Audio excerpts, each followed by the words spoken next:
मोटापा को लेकर के कहा जाता है कि एक बार जब मोटापा आ जाए तो वो जाता नहीं है। क्या ये सच है? ये सब हमारे फ्यूचर जनरेशन को एक बहुत बड़े खतरे में डाल दिया है। एक्चुअली इस मामले में हमारा जो जनरल नॉलेज कहें या समाज में जो जो नॉलेज है वो बहुत ही सही नहीं है। अगर हम डायबिटीज की बात करें तो लोग इंसुलिन कब लेना शुरू करें? तो बिना दवा के भी आप रह सकते हैं। अब आगे अगर हो गया तो इसमें वेट का रोल हो सकता है। क्योंकि कई बार देखा जाता है कुछ लोग तो कम खाते हैं बावजूद उनमें मोटापा आ जाता है। मीडिया में टीवी में देख करके बहुत तरह के हर्बल और टैबलेट और गोलियां हैं जिसको लोग अपने मन से या बिना किसी साइंटिफिक प्रूफ के यूज़ करते हैं। तो ये बिल्कुल नुकसानदायक है। इससे वेट लॉस को अच्छे से मेंटेन भी किया जा सकता है और बॉडी को वापस से नॉर्मल किया जा सकता है। खान पान कैसा होना चाहिए, दिनचर्या कैसी होनी चाहिए? हमको लगता है कि हम बहुत कम खा रहे हैं, बट अगर आप जोड़ के देखें तो उनका कैलोरी इतना ज़्यादा है कि वो सब फैट बन रहा है। आलू को लोग बेवजह बहुत परेशान करते हैं कि आलू नहीं खाना है, नहीं खाना चाहिए, चावल नहीं खाना चाहिए। क्या ये सच है? वो अगर ध्यान नहीं दिए, अगर उनका प्री डायबिटीज़ डिटेक्ट होकर ट्रीटमेंट नहीं मिला उनको, तो ये डायबिटिक बन जाएंगे। तो इनकी संख्या जो है डबल हो जाएगी। नहीं, ये बहुत भ्रम है लोगों में। यही वजह है कि हार्ट अटैक का रेट बढ़ जाना और किडनी डिजीज का रिस्क बढ़ जाना। डायबिटीज और मोटापा एक ऐसी साइलेंट किलर बीमारी की तरह लोगों के बीच फैल रही है कि लोग समझ ही नहीं पाते हैं कि इसका इलाज कैसे करें और आखिर ये बीमारी हमें क्यों हो रही है। ना सिर्फ बड़े बल्कि बच्चे भी, जो छोटे छोटे बच्चे हैं, वो भी इस मोटापे की जद में आ चुके हैं। लेकिन अब सवाल ये उठता है कि आखिर मोटापे को कम कैसे करें या फिर हम अपने खान पान को कैसा रखें कि मोटापा जो है वो हमें टच भी ना कर पाए। नमस्कार, मैं हूँ आपके साथ प्रीति और आप देख रहे हैं सच टॉक्स और आज के हमारे इस पॉडकास्ट में आप सभी का स्वागत है। आपको बता दें कि इस वक्त हमारे स्टूडियो में और हमारे इस पॉडकास्ट में जाने माने डॉक्टर हैं सुभाष कुमार जी, जो कि diabetes and obesity care centre के डायरेक्टर हैं। सर, बहुत बहुत स्वागत है आपका। चूंकि बात हम लोग कर रहे हैं डायबिटीज और मोटापे की, सबसे पहले बात मोटापे को लेकर।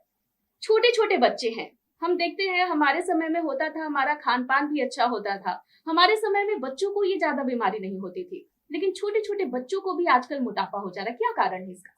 ये एक बहुत ही ज्वलंत मुद्दा है और एक तरह से ये एक सुनामी की तरह हमारे समाज में फैल गया है, क्योंकि बच्चों में ही वहीं से हमारा डेवलपमेंट होता है और देश का बैकबोन है और वहीं से बीमारी शुरू हो जा रही है। तो आजकल खान पान का इसमें बहुत रोल है और बच्चे खेलने कूदने का उनको समय नहीं है, जगह नहीं है। और हमारा ये जो नया जो कल्चर है, जो ऑनलाइन फूड मंगाने का और साथ ही साथ खाने में जंक फूड यूज़ करने का, ये एक फैशन बन गया है, पैक्ड फूड खाना। ये सब हमारे फ्यूचर जनरेशन को एक बहुत बड़े खतरे में डाल दिया है, जिसका नाम मोटापा या ओबेसिटी है। और यहीं से सारा मेटाबॉलिक डिजीज शुरू होता है, जिसमें डायबिटीज़, हार्ट डिजीज और लिवर, फैटी लिवर जैसी कई बीमारियां उसके साथ साथ आगे बढ़ती है। जी, मोटापा से कहते हैं कि शुगर भी बढ़ता है, सही है क्या? बिल्कुल। इसका जो बीमारी की शुरुआत, जैसा कि एक रिसर्च में देखा गया है जो कि इंग्लैंड में किया गया था, वहाँ देखा गया कि जो पेट के पीछे का फैट है हमारे, जिसको हम लोग विज़रल फैट बोलते हैं, ये फैट कुछ समय के बाद जब एक्युमुलेट होकर के जगह भर जाता है तो वहाँ से फिर लिवर में ट्रांसफ़र होने लगता है, जिसकी वजह से इसको फैटी लिवर कहते हैं। और फैटी लिवर ही डायबिटीज़ का फर्स्ट प्रिकर्सर है, क्योंकि ये फैट सिर्फ वहीं तक रुकेगा नहीं, वहाँ से जब जैसे जैसे कैलोरी इंटेक बढ़ते जाएगा, वजन बढ़ते जाएगा, ये पैंक्रियाज को अफेक्ट करता है। और पैंक्रियाज हमारा केमिकल फैक्ट्री है, जहाँ से डायबिटीज़ के कंट्रोल का सारा हार्मोन और अन्य तरह के हार्मोन भी बनते हैं। वहाँ पे ये फैटी इन्फिल्ट्रेशन होने से कम उम्र में ही बच्चों से लेकर के सभी वर्ग के लोग इससे ग्रसित हैं। और एक्चुअली डायबिटीज़ का जड़ ये मोटापा ही है। जी, मोटापा को लेकर के कहा जाता है कि एक बार जब मोटापा आ जाए तो वो जाता नहीं है। क्या ये सच है या फिर कोई ऐसी योग है या फिर हम जिम जा करके ये सब कर सकते हैं, इसको कंट्रोल कर सकते हैं, ऐसा होता है क्या? हाँ, इस मामले में बहुत नया रिसर्च आया है और हमारी जानकारी बहुत बढ़ी है कि आपने बिल्कुल सही कहा कि एक बार आ गया तो ये जाता नहीं है। उसका रीज़न ये है कि जैसे बच्चों में ही जब ये फैट अकुमुलेट होता है तो इसका एक स्टोरेज या कहें कि मेमोरी हमारे ब्रेन में हो जाता है और बॉडी को समझ में आता है कि अगर मोटापा कम हो रहा है तो ये हमारा रिजर्व कम हो रहा है और वो शरीर के अंदर ऐसे चेंजेस लाना शुरू करता है जिससे कि फैट बचे, बॉडी में फैट निकले नहीं, और इस क्रम में भूख भी बढ़ जाना और खाने की इच्छा, तीव्र इच्छा होना, ये सब लक्षण है कि जब आप वेट लॉस करते हैं तो ये भी शुरू हो जाता है साथ ही साथ। और इसकी वजह से ये हार्मोनल इम्बैलेंस है एक्चुअली। और अगर सतत प्रयास किया जाए एक सही मार्गदर्शन में, एक प्रॉपर डाइट, और साथ ही साथ इस से संबंधित दवाइयाँ भी आ गई हैं जो कि बहुत स्वस्थ, मतलब अप्रूव्ड दवाइयाँ हैं, पूरे दुनिया में इसका यूज होता है। इससे वेट लॉस को अच्छे से मेंटेन भी किया जा सकता है और बॉडी को वापस से नॉर्मल किया जा सकता है। सर, आप दवाइयों की बात कर रहे हैं, कई लोग हैं ये कहते हैं कि अगर मोटापे की हम दवा लेते हैं तो उसके साइड इफेक्ट्स भी होते हैं, कैसे बचे लोग इससे? नहीं, बिल्कुल आपने सही कहा कि ये मोटापा से बचने के लिए लोग कई तरह की दवाइयों का इस्तेमाल करते हैं जो कि एक्चुअली अप्रूव्ड नहीं है। जैसे कि जो भी दवा है वो हमारे लिए एक प्रॉपर रिसर्च और अप्रूवल के बाद आना चाहिए, न कि मीडिया में, टीवी में देख करके बहुत तरह के हर्बल और टैबलेट और गोलियां हैं जिसको लोग अपने मन से या बिना किसी साइंटिफिक प्रूफ के यूज़ करते हैं, तो ये बिल्कुल नुकसानदायक है। इसके बजाय एक प्रॉपर ट्रेन डॉक्टर से, और जो दवा जिसका कि वर्ल्ड में अप्रूव्ड है, रिसर्च के द्वारा प्रमाणित है और इससे हमारे शरीर को फ़ायदा पहुंचता है, खास करके हार्ट, लिवर और किडनी को, तो ऐसी दवाइयां हैं और उसको प्रॉपर वे में लिया जाए। इसके साथ खान पान और एक्सरसाइज, बिना इसके हेल्प के हम मोटापा को कभी कम नहीं कर सकते। जब हमारा लाइफस्टाइल सुधरेगा तभी इन दवाओं का भी उपयोग बहुत फायदेमंद रहेगा। कभी कभी ये भी कहते हैं कि जो लोग ज्यादा खाते हैं मोटापा उनमें ही आता है, ये भी सच है क्या? क्योंकि कई बार देखा जाता है कुछ लोग तो कम खाते हैं बावजूद उनमें मोटापा आ जाता है और ये बीमारी जल्दी जाती भी नहीं है, तो इसके लिए क्या कहेंगे आप? हाँ, कई लोगों का शरीर ही ऐसा होता है जिनका, जो कि उनका मेटाबॉलिज्म ऐसा होता है कि वो फैट स्टोर करते हैं। कुछ लोग फास्ट मेटाबोलाइजर होते हैं, वो उनके बॉडी में फैट स्टोर होने का, बॉडी का जेनेटिक मेकअप ही ऐसा होता है। तो ये बिल्कुल सही है। और जिन लोगों को अगर जो फैट अगर वो जमा हो रहा है, वो भी अपना मोटापा कम कर सकते हैं। इसके लिए भी उनको अपने डाइट और लाइफस्टाइल को चेंज करना होगा। एक्चुअली इस मामले में हमारा जो जनरल नॉलेज कहें या समाज में जो जो नॉलेज है वो बहुत ही सही नहीं है। हमको लगता है कि हम खाना ज़्यादा खाएंगे तो ताकत होगा, और हम ज़्यादा कार्बोहाइड्रेट जैसे अनाज खाएंगे तो फ़ायदा होगा। इसके बजाय वो अपने डाइट को चेंज करें, प्रोटीन को बढ़ाएं और कार्बोहाइड्रेट लें, बट उतना ही लें जितना कि वो यूज़ कर पाए दिन भर में। क्योंकि हमारे बॉडी में जो कैलोरी यूजेज है, जो कि हमारे एक्सरसाइज और हमारे चलने फिरने के लिए ज़रूरत है, उतना भर ही हमको कार्बोहाइड्रेट चाहिए। जो भी एक्सेस कैलोरी है वो हमारे शरीर में फैट के रूप में ही जमता है। तो खान पान और एक्सरसाइज इसका ये बैकबोन है। इसके बाद फिर अगर वेट में और कुछ हेल्प चाहिए तब किसी डॉक्टर और दवा की जरूरत है। सबसे अच्छा तरीका कौन सा है फैट कम करने का? सबसे अच्छा तरीका है अपने बचपन से ही इस पे ध्यान दिया जाए। बच्चों में खास करके माँ को लगता है कि मेरा बच्चा बहुत गुलथुल हो, मोटा हो, और समाज में भी अगर बच्चा दुबला है तो पूछते हैं कि क्यों दुबला है। एक्चुअली हर बच्चे का अपना एक ग्रोथ पैटर्न होता है, उसी वक्त ध्यान देने की जरूरत है। एक बार जब वेट बढ़ जाता है तो बाद में ये सब उपाय करना है। वैसे भी हेल्दी लाइफस्टाइल जिसमें कि सही कैलोरी का यूजेस, फिजिकल एक्टिविटी, खेल कूद, ये सब उम्र के लोगों को जरूरत है। ऐसा लगता है कि सिर्फ यंग एडल्ट को चाहिए एक्सरसाइज, नहीं, बुजुर्ग लोग को भी जरूर एक्सरसाइज करना चाहिए, पावर या मसल ट्रेनिंग करनी चाहिए। और बच्चों में तो ये अति आवश्यक है क्योंकि उनके ग्रोथ को वो पुशअप करता है। तो हम लोगों को लाइफस्टाइल पे ध्यान देना चाहिए और इससे बढ़िया इलाज मोटापा का कुछ नहीं है। और इसके बावजूद अगर कोई पीड़ित है तब दवा का रोल आता है। जी, क्योंकि आप डायबिटीज के भी डॉक्टर हैं तो मैं आपसे ये जानना चाहूंगी कि आखिर डायबिटीज क्यों होता है और टाइप 1 टाइप 2 ये दोनों में क्या डिफरेंस है, और ज्यादातर लोगों को इसमें से कौन सी बीमारी होती है, टाइप 1 या टाइप 2? हाँ, डायबिटीज में देखिए दो तरह का जो बेसिक फॉर्म है, इसके अलावा भी और डिफरेंट टाइप्स होते हैं, बट मेजरली ये टाइप 1 और टाइप 2 होते हैं। टाइप 1 जो है वो बिल्कुल अलग तरह का डायबिटीज है जो सिर्फ बच्चों में होता है। इसका कारण है कि जो जैसा कि मैंने बताया पैंक्रियाज ये हमारा जो हार्मोन का प्रोडक्शन का एरिया है उसमें बचपन से इंसुलिन नहीं बनता है। तो ये बच्चों में होता है और ऐसे बच्चों में उनको हमको बाहर से इंसुलिन देना पड़ता है इंजेक्शन के रूप में और इसका एकमात्र यही उपाय है। वैसे टाइप 1 की संख्या बहुत कम है, अगर देखा जाए तो हमारे पॉपुलेशन में 1 या 1% से भी कम बच्चे हैं इससे ग्रसित, बट हैं काफ़ी बच्चे हैं।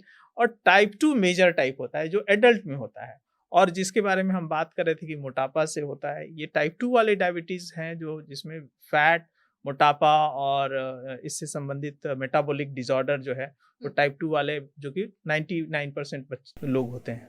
जी, हमारे देश में अगर आंकड़ों में देखा जाए तो 10 करोड़ से अधिक लोग जो हैं वो डायबिटीज से पीड़ित हैं, जबकि लगभग 13 करोड़ लोग या फिर इससे अधिक हम कह ले प्री डायबिटीज से पीड़ित हैं। आप इस पर क्या कहेंगे और प्री डायबिटीज क्या होता है? नहीं, आपका एक आंकड़ा बिल्कुल सही है। हमारे यहाँ जितने डायबिटिक हैं उससे ज़्यादा प्री डायबिटिक हैं। ये एक स्टेज है जो कि कुछ समय के अंतराल में वो अगर ध्यान नहीं दिए, अगर उनका प्री डायबिटीज़ डिटेक्ट होके ट्रीटमेंट नहीं मिला उनको, तो ये डायबिटिक बन जाएंगे। तो इनकी संख्या जो है डबल हो जाएगी। तो इसको डिटेक्ट करने में हमारा जो कुछ टेस्ट है जो हम लोग करते हैं, जिसमें HbA1c टेस्ट काफ़ी इंपॉर्टेंट है, जिनमें कि जिसका लेवल जो है अगर 6.5 और 5.7 के बीच का है तो ये प्री डायबिटिक है। मतलब कि उनका शुगर बहुत बढ़ा हुआ नहीं है, बट वो एक बॉर्डर लाइन है, एक तरह से गेट पे खड़ा है शरीर के अंदर घुसने में। और ये एक्चुअली अर्जेंट कंडीशन है। ये जो हमारे लोग हैं इनको हम हमेशा के लिए डायबिटिक बनने से रोक सकते हैं और इसमें जानकारी ही सबसे बड़ी उपाय है। क्यों कि ऐसे लोग अगर वेट लॉस कर लें, क्योंकि रिसर्च जिसके बारे में मैं कह रहा था डायरेक्ट ट्रायल, अगर ऐसे लोग अपना वेट कम कर लें तो शायद वो जिंदगी भर इस बीमारी से बच सकते हैं। बट होता क्या है कि जब तक वो ध्यान देते हैं डायबिटीज तब तक शुरू हो जाता है और फिर वो इधर उधर के इलाज में रह जाते हैं और प्रॉपर लाइफस्टाइल खान पान ठीक कर नहीं पाते हैं, सही उपाय नहीं कर पाते हैं और इस बीमारी से ग्रसित हो जाते हैं। तो प्री डायबिटिक में लाइफस्टाइल, खान पान, एक्सरसाइज और फैट लॉस करके इसको रोका जा सकता है। जी, डायबिटीज जो है लोग कहते हैं कि एक ऐसी बीमारी है जो कभी खत्म नहीं होती, मिथ है क्या? नहीं, बिल्कुल बहुत हद तक सही है कि खत्म नहीं होती, लेकिन इसमें इसका रेमिशन होता है। रेमिशन कहने का मतलब ये हुआ कि जैसे कि मैंने आपको बताया कि फैट लॉस हो गया, 15% फैट लॉस होने के बाद देखा गया है कि ऐसे व्यक्ति में दवा की ज़रूरत नहीं रहती और अभी तक का जो रिसर्च है वो बताता है कि 5 साल तक ऐसा देखा गया है कि जो अपना वेट मेंटेन किए उनको दवा की ज़रूरत नहीं है। हो सकता है आगे भी ना ज़रूरत पड़े, बट एज़ ऑफ नाउ अभी तक हमको ये पता है कि डायबिटीज़ के लिए अगर आप लाइफ़स्टाइल और वेट लॉस कर लें तो बिना दवा के भी आप रह सकते हैं। अब आगे अगर हो गया तो इसमें वेट का रोल हो सकता है या हो सकता है कि अगर वो मेंटेन करे तो शायद लाइफ लॉन्ग ना हो। डायबिटीज और मोटापे का कोई कनेक्शन भी है क्या? बिल्कुल, कनेक्शन तो जैसा मैंने बताया कि दो फैट जो है वहीं से बीमारी की शुरुआत है, वहीं से पैंक्रियाज में डैमेज शुरू होता है और फैट ही जो एक मेन रीज़न है जिससे कि ज़रूरी नहीं कि किसी का वज़न बहुत ज़्यादा हो, कम वज़न में भी अगर पैंक्रियाज में फैट आ रहा है, लिवर में फैट आ रहा है, तो भी ये बीमारी की शुरुआत है। कई बार हम लोग देखते हैं कि वज़न ज़्यादा है लेकिन उनको शुगर नहीं है, उसका सिर्फ रीज़न ये है कि अभी तक फैट उनके पेट तक सीमित है, पेट से आगे हो सकता है लिवर तक रह गया हो बट पैंक्रियाज में नहीं पहुंचा है। लेकिन जिस दिन ये पैंक्रियाज को इन्वॉल्व करेगा उस दिन से शुगर चालू होगा। तो हर हाल में जो जड़ है वो मोटापा है, चर्बी है, फैट है, इससे हमें लोगों को बचाना चाहिए और लाइफस्टाइल चेंज करना चाहिए। जी, अगर हम मीठा की बात करें तो चाहे जिन्हें डायबिटीज हो या फिर जो लोग मोटापे का शिकार हो, कहते हैं कि ज्यादा मीठा नहीं खाना चाहिए, चावल नहीं खाना चाहिए। क्या ये सच है? और अगर कोई भी डायबिटीज का पेशेंट है या फिर कोई मोटापे का शिकार है तो वैसे लोग चावल खा सकते हैं कि नहीं, और चीनी का क्या रोल है? नहीं, ये बहुत भ्रम है लोगों में। हर चीज़ खा सकते हैं, मीठा भी खा सकते हैं, चावल भी खा सकते हैं, लेकिन उसमें है कि मात्रा इम्पॉर्टेंट होता है। अगर चावल एक सीमित मात्रा में खाएं, रोटी भी ज़्यादा खाने से कैलोरी बढ़ता है, क्योंकि एक रोटी का एवरेज कैलोरी 100 होता है, एक कप चावल का कैलोरी 100 होता है। अगर कोई हमारे जैसे ट्रेडिशनली खाने का बहुत ज़्यादा मात्रा में लोग खाते हैं कई जगह, तो ज़्यादा खाना प्रॉब्लम है, कम खाने से कोई प्रॉब्लम नहीं है। जहाँ तक मीठा और चीनी की बात है, ये एक तरह से स्पेशली फेस्टिवल का चीज़ है।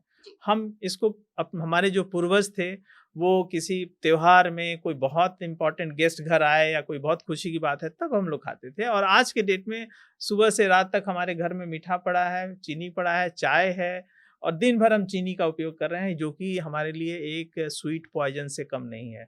लेकिन हाँ, अगर कभी ओकेजन में किया जाए तो डायबिटीज़ वाले लोग भी मीठा खा सकते हैं, नॉर्मल लोग को भी कभी कभी खाने के लिए कोई रोक नहीं है, लेकिन अगर हम इसका एक्सेस यूज़ करते हैं तो ये हमारे लिए बीमारी का संकेत है।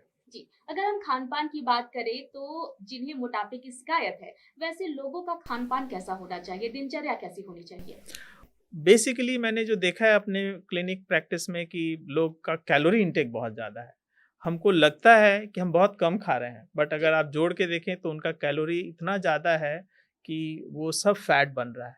तो कहने का मतलब कि अगर चावल और रोटी की मात्रा को सीमित किया जाए, कम से कम किया जाए, उतना करें जितना कि मेहनत कर पाएँ दिन भर, खेल कूद पाएँ या काम कर पाएँ मेहनत, और प्रोटीन, फाइबर और विटामिन्स और वाटर, ये सब खाने का मेन पार्ट हो।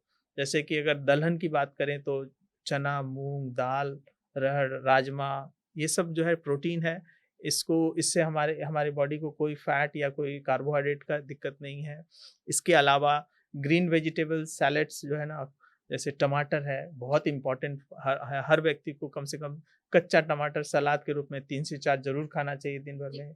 खीरा है, और इसके अलावा प्याज है, जो भी ग्रीन वेजिटेबल है। और अगर फल की बात करें तो बहुत मीठा फल अवॉइड करें। हाँ, जो थोड़ा बहुत सीमित मात्रा में ज़रूर लेना है, बट बहुत ज़्यादा, जैसे अभी आम का सीज़न चल रहा है या फिर सेब है, फ्रेश फल लें। 3 महीना स्टोर किया हुआ फल लेने की कोई ज़रूरत नहीं है। अगर फ्रेश आपके एरिया में जो अमरूद है, पपीता है, वही लें। और इसके अलावा जो है कि ग्रीन वेज पे ज़्यादा ध्यान दें, हरी सब्जियां, हर तरह की सब्जियां। आलू को लोग बेवजह बहुत परेशान करते हैं कि आलू नहीं खाना है। एक्चुअली दिन भर में एक व्यक्ति कितना ही आलू खा पाता है। तो वेजिटेबल, सैलड्स और दाल का पोर्शन ज़्यादा से ज़्यादा हो, और चावल और रोटी की मात्रा कम से कम। जी, मोटापा हमारे शरीर के अंग को भी डैमेज कर सकता है क्या? बिल्कुल, एक्चुअली ये जो फैट जो है, विज़रल फैट जिसको बोल रहे हैं, ये फैट, इसको हम लोग बोलते हैं डिसफंक्शनल फैट। एक्चुअली फैट हमारे बॉडी का इंसुलेशन है या कवर देता है, साथ में बहुत इंपॉर्टेंट फंक्शन भी है। लेकिन ये जो जहाँ-तहाँ जो जम रहा है, जहाँ जगह के अलावा जम रहा है, वो एक तरह का केमिकल रिलीज़ करता है। उसको हम लोग इन्फ्लेमेटरी मार्कर बोलते हैं। ये सारे जो केमिकल्स जो फैट से निकलते हैं, ये हमारे खून की नली को डैमेज करते हैं। इसकी वजह से ही हार्ट में, किडनी में, ब्रेन में डैमेज होने का रहता है। तो मोटापा सिर्फ डायबिटीज़ तक ही सीमित नहीं है, ये हमारे बॉडी के डिफरेंट अंग्स को भी डैमेज कर रहा है। यही वजह है कि हार्ट अटैक का रेट बढ़ जाना और किडनी डिजीज़ का रिस्क बढ़ जाना, खासकर पैरालिटिक अटैक बढ़ जाना, ये सब में कहीं न कहीं फैट, ब्लड प्रेशर, डायबिटीज़ का एक कॉम्बिनेशन है जो काम करता है। जी, अगर हम दवा या किसी इंजेक्शन की बात करें मोटापे को कम करने के लिए, तो कौन-सा चीज़ सबसे इफ़ेक्टिव होगा? और अगर आप इंजेक्शन की बात करेंगे तो कौन-सा इंजेक्शन होगा जो सबसे ज़्यादा इफ़ेक्टिव होगा? अगर मोटापा की बात है तो अभी एक बहुत बड़ा डेवलपमेंट हुआ है, जो एक बहुत बड़ा साइंटिफिक ब्रेक थ्रू है। मतलब कि सालों में ऐसा रिसर्च होता है, जैसे कि एक बार इंसुलिन आया था, जिससे कि बहुत बच्चों का जान बचा, टाइप 1 वाले। उसी तरह का ये एक ब्रेक थ्रू है, जो कि जीएलपी क्लास ऑफ ड्रग बोलते हैं। इसमें जीएलपी और जीआईपी कॉम्बिनेशन भी अवेलेबल है। अब तो ट्रिपल एजेंट भी अब रिसर्च में आ गया है। ये सब क्लास ऑफ ड्रग जो है वो बेसिकली हमारे बॉडी में फैट को कम करने में बहुत हेल्पफुल रहा है। इसको वीक में 1 दिन इस्तेमाल करने से पेट में ही लिया जाता है, और ये फैट घटाता है, और फैट सेफ तरीके से घटाता है, क्योंकि इसमें फैट का मेटाबॉलिज्म बढ़ जाता है, ब्लड फ्लो बढ़ जाता है, और हमारे एपेटाइट को भी वो रेगुलेट करता है। तो ये एक ऐसा इंजेक्शन है जो भूख पे भी काम करता है, फैट पे भी काम करता है, और रिसर्च में देखा गया है कि इस दवा के इस्तेमाल से हार्ट अटैक का रिस्क कम हो सकता है। लिवर जो है, फैटी लिवर का फर्स्ट टाइम ऐसा ड्रग है जो कि बायोप्सी प्रूवन रिकॉर्ड है ठीक करने का, और ये पूरे वर्ल्ड में अभी छाया हुआ है। इससे जिनको भी मोटापा बहुत ज़्यादा है, जैसे उनको हार्ट को, लिवर को डैमेज हो रहा है, या उनके घुटने में या उनके खर्राटे की वजह से उनका उनका day to day life disturb है, ये इंजेक्शन एक रामबाण है और बिल्कुल सुरक्षित तरीके से ये फैट कम करता है। इसे फैट करने का कैपेसिटी 15 से 25% तक का है, जो कि अगर किसी प्री डायबिटिक में दिया जाए तो उनका डायबिटीज़ होने का रिस्क तक खत्म हो जाता है और बाकी मोटापा से संबंधित सारी बीमारियां इसमें क्योर करने की कैपेसिटी है और ये सेफ भी है। जी, लोगों के मन में कई बार सवाल उठता है, इनफैक्ट मेरे मन में भी ये सवाल उठता है, ज्यादा सोने से या कम सोने से भी मोटापा बढ़ता है क्या? हाँ, बिल्कुल सही है। कम सोने से बिल्कुल बढ़ता है, क्योंकि सोना हमारे बॉडी को रीसेट करता है, हमारे ब्रेन को रीसेट करता है।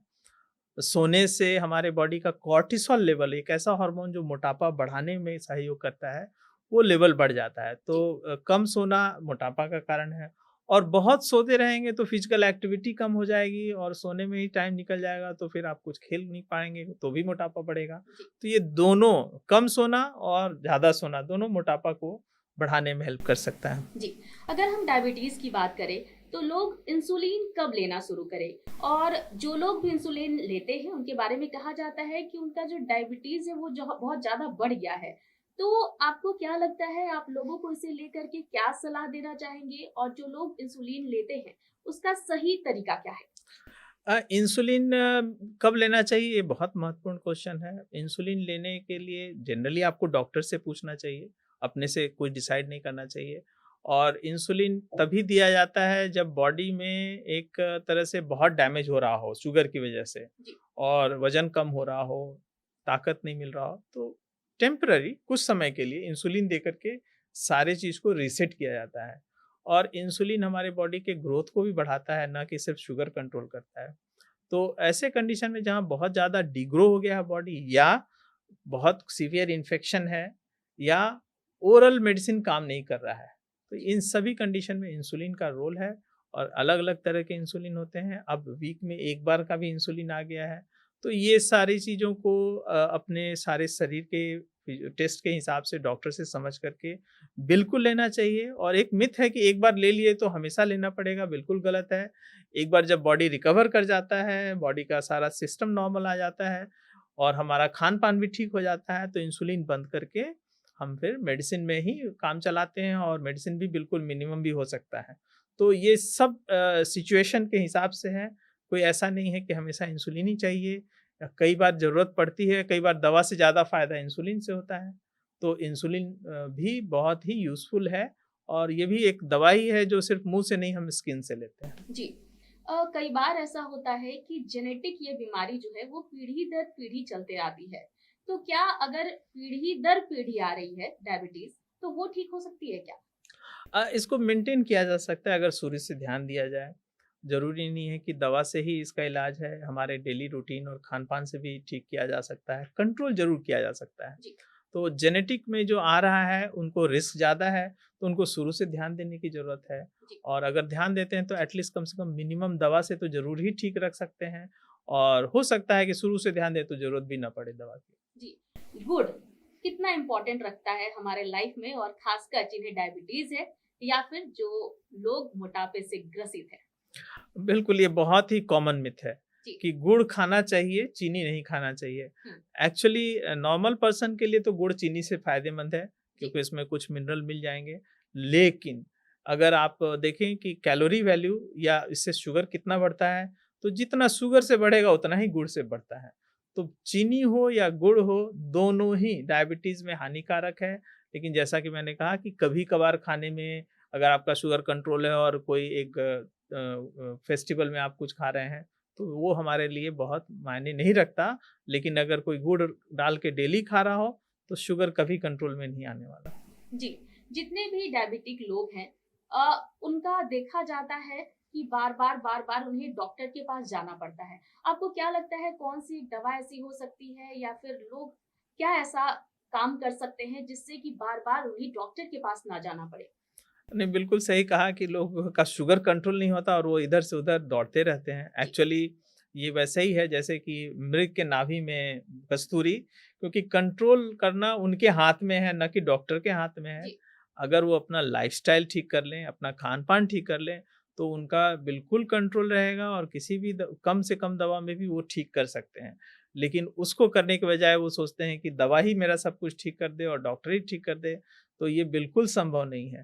तो अगर जिनको बार-बार ऐसा हो रहा है कि डॉक्टर और दवा बहुत खा रहे हैं, तो ये कहीं न कहीं उनके डेली डेली रूटीन में गड़बड़ है। उनको समझना चाहिए, उनको एक डायटीशियन से मिल कर के अपना डाइट ठीक करना चाहिए, अपना डेली रूटीन ठीक करना चाहिए और इससे उनका शुगर कंट्रोल रहेगा, तो वो बार-बार वो डॉक्टर के पास दौड़ने की ज़रूरत ना रहेगी। जी। आप वैसे लोग जिन्हें डायबिटीज है या मोटापे को लेकर के जो लोग परेशान हैं, उनके लिए आप डाइट को लेकर क्या सजेस्ट करना चाहेंगे? डाइट ही मेन इलाज है। अगर डायबिटीज़ है तो आपको दवा से पहले अपने डाइट पे काम करना चाहिए। दवा का हेल्प लीजिए, लेकिन आपका शुगर देखा जाए तो 70% आप डाइट से कंट्रोल कर सकते हैं। लेकिन उसका सही जानकारी और सही मात्रा में खाना एक प्रैक्टिस है। एक कॉमन सेइंग है कि रिलीजन बदलना आसान है देन डाइट। तो खाने-पीने में ही सब मैजिक है। अगर वो समझ गए कि कैसे हम अपना डाइट सेट करके खाएँ ऐसा जैसे कि शुगर कंट्रोल रहे, क्योंकि ये जो भी शुगर हमारे खून में दिखता है ये हमारे मुँह से ही पेट में जा रहा है। जी। तो वहीं पे अगर वो ध्यान देते हैं तो उनके लिए एक बहुत ही आसान हो जाएगा ज़िंदगी और बीमारी से दूर रहेंगे। जी, लेकिन आजकल के जो बच्चे हैं वो तो सुनते नहीं हैं, ज़्यादा बाहर की चीज़ें खाते हैं। अगर हम बात करें फास्ट फूड की तो बहुत ज़्यादा पसंद करते हैं। ऐसे बच्चों को कैसे समझाया जाए? इसको शुरू से ही उनको ट्रेनिंग देना होगा, बचपन से ही इसमें माँ-बाप का रोल बहुत है कि आप जैसा सिखाएँगे बच्चे शुरू में वैसा ही सीखेंगे। हमारा मीडिया चैनल में भी हम लोग बहुत ऐड दे रहे हैं, उस पे भी ध्यान देना होगा। तो बच्चों का एजुकेशन तो शुरू से होना चाहिए। एक बार सिर्फ मना करने से जब वो उनको उसका लत हो जाता है तब बहुत मुश्किल है। तो बच्चों का ट्रेनिंग चाहिए, बचपन से ही ट्रेनिंग रखें, अच्छे बच्चों को अच्छा खाना खिलाएँ, अच्छे तरह से हेल्दी फूड दें। जी। ताकि वो इस तरह का जो है उनको नॉलेज रहे कि हमको ज़्यादा नहीं खाना है। जी, चलते-चलते आप लोगों को क्या सजेस्ट करना चाहेंगे?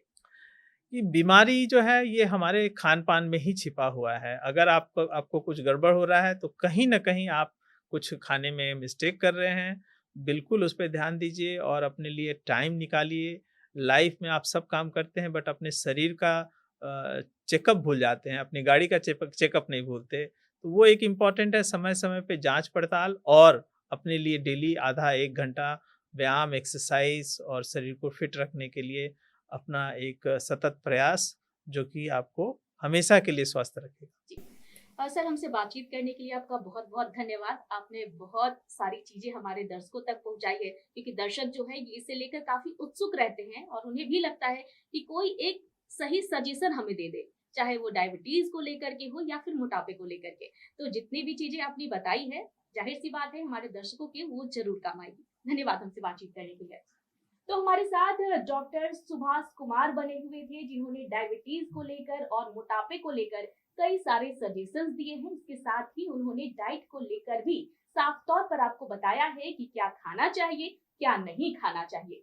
तो आज के इस पॉडकास्ट में फिलहाल इतना ही। मुझे दीजिए इजाजत, लेकिन देखते रहे सच टॉक्स।